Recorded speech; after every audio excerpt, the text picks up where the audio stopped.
what's going on, guys? John here for the full-time Devils match reaction of the Manchester United versus Arsenal game held at the Emirates as Manchester United suffered their first defeat under Ole Gunnar Solskjaer in a 2-0 defeat, and their 12-game unbeaten streak comes to an end. Unfortunately, against an Arsenal side who, by the way, leading up to the game were awful in terms of their form. They had an awful performance against Rennes in the Europa League. Whereas Manchester United had an amazing result and a historical result against Paris Saint-Germain in the Champions League. And I felt like this was our game for the taking. This was our opportunity to climb up in a crucial moment in the table. And unfortunately, we just could not seize upon that opportunity. Before we even start discussing the match, pitch invaders are absolutely ridiculous, and they should not be allowed on a football pitch ever again, because I feel like that just jeopardizes the player's safety. The more you sort of normalize that kind of incidents, the more you put players' safeties on the line. God forbid one of these pitch invaders who aren't there to just troll the fans and to troll the players. If one of these guys are cuckoos and they come on the pitch and somehow harm these players, their safety's on the line, and it is a really, really serious issue that the clubs need to take a look at. And I really hope that the viewing from the stands perspective isn't changed, because the stewards cannot catch these stupid pitch invaders, and I feel it's absolutely shameful and an absolute disgrace that somebody like Jack Grealish was sucker punched in the back of the head, and there was a small altercation with the fan coming in and shoving Chris Smalling and whatnot. No place for that whatsoever. But anyways, going back into the game, I felt like in the first half, Arsenal really came out lively. They came out guns blazing.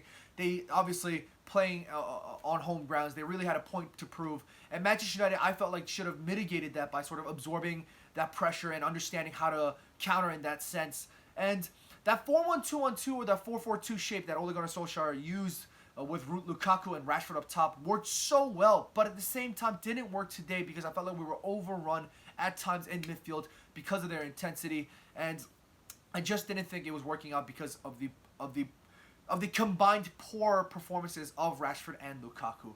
Perhaps if one was performing and one was underperforming, it would have been a different result. But I felt like both of them had a poor game today. Rashford's touch looked heavy. Rashford looked 1 step behind, 1 yard always behind in terms of positioning. His finishing was poor. He was misplacing passes. Lukaku similar on the other end, obviously missing those crucial chances. And credits to Bernardo, I felt like for that second attempt, he really did, come out strong and make that save. But nonetheless, for somebody like Lukaku, he needed to bury those chances, and unfortunately, he could not do that, and it costed us dearly. If Manchester United scored early on in the first half, if somehow Lukaku managed to bury that as opposed to hitting the crossbar, I felt like this game would have been a completely different game, given the fact that Arsenal's fans would have been all over the Arsenal players, and they would have been chasing a game, and it would have really frenzied up that Arsenal side. But they came out composed, and they came out stronger in that first half. And despite Arsenal's strong sort of start, it wasn't a dominating performance by Arsenal whatsoever. I thought Manchester United had decent spells. They had really good combination plays at times. Fred also hitting the right side of the crossbar. And we really had a chance to really turn things around in that second half, but it was just an overall combined disappointing result from all of Manchester United, who just could not shake off that hangover from Paris. Few key points I want to discuss. Let's first talk about that David De Gea error. Some people on Twitter were saying that it was an awful decision.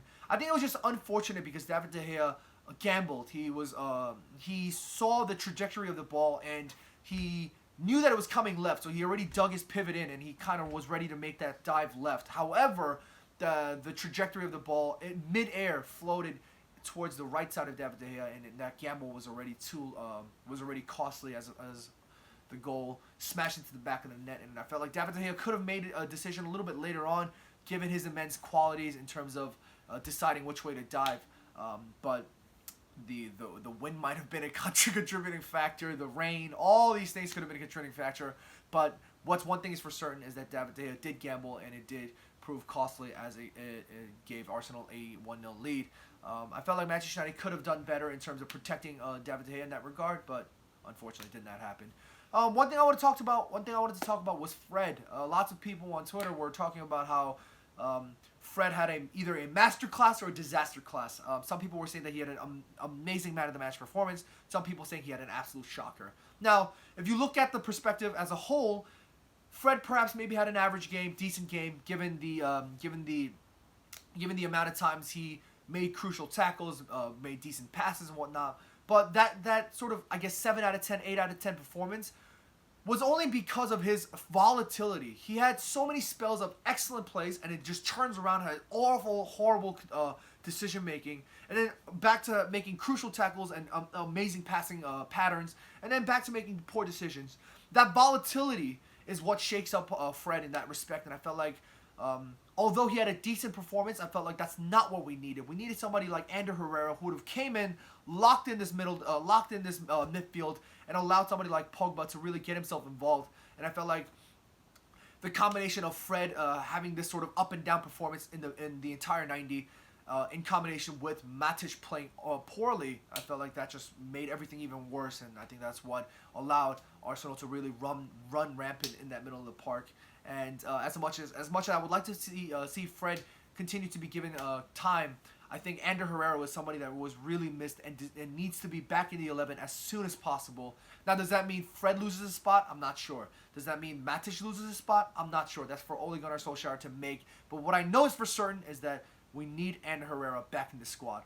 And another player that we needed was Jesse Lingard. I keep saying it time and time and again. We were lacking decision-making in that final third. So many times when we were in that final third, that Arsenal team was there for the taking, and we just could not figure out a way to make a decision. It wasn't even like we were doing 20 attempts on goal. It was just the fact that we couldn't even get a chance on goal because we were too hesitant when it came to making those decisions in that final third. We could have either released a quick shot, made a through pass, something, but we just could not get it done. And I felt like, although we were dominant in terms of possession and winning in terms of, I guess, the flow of the match towards that second half, nevertheless, we couldn't capitalize with that, and we just did not get a result. And this is unfortunate, but again, this is another test for Ole Gunnar Solskjaer. Not everything is always going to be rainbows and happy times and smiling times. We're going to take defeats once in a while, and we need to make sure that we can bounce back from it, and that is the biggest test for Ole Gunnar Solskjaer, and I cannot wait because I believe we're taking on Wolves next, and a huge reaction is needed because this is going to cement the vibe and the atmosphere of Manchester United and potentially Ole Gunnar Solskjaer's full-time position at Manchester United, guys. Super excited. I'm not happy, of course, as Manchester United took a defeat, but at the same time, I'm excited because we know we have the potential to play well, and we know we have the potential to turn things around. So hopefully Manchester United can come out, with a brand new, refreshed mentality under Ole Gunnar Solskjaer from this Arsenal defeat and come out and just keep playing like we've been doing under Ole, because we've been fantastic. Anyways, guys, I think I rambled on too much today. Guys, thank you so much as always. The recent reaction to my video has been absolutely amazing, and I cannot thank you all so much. I'm just super excited. Thank you all so much, guys, again. And until next time, I'll see you guys later. Definitely disappointed to have lost that. After the week we've had, it's kind of disappointed that we went out and we lost in the manner we lost. I think first half we didn't get started, second half kind of kicked on, and then we gave away that soft penalty, which was, I don't know, it was like, you've seen them give them before, but I don't think it was enough for it to be a penalty. And that's actually disappointing because Fred actually had a decent game. I think it was just bad to poor finishing. Like Ollie said, it's just one of those days, and I agree with him. It was one of those days. I think another day we scored a lot more goals, and perhaps we don't concede that first goal and don't give away that penalty. So, yeah, right now we just have to get back to this drawing board. I think obviously it's disappointing to lose to Arsenal, because I really don't like Arsenal. But in the same breath, it's more concerning that we dropped the points on a game week where Chelsea drew and Spurs lost, and we could have gone third, or at least joint third anyway. So I think now we have to start looking forward in terms of the games that we've got coming up and how we can rectify the situation we're in. Obviously, Arsenal got a decent little run in left because they ain't got no more the top six to face. But yeah, it's one of those days. Not going to beat ourselves up about it. I think after the week we've had, the last 10 days we've had, can't get too disappointed. But yeah, onwards and upwards.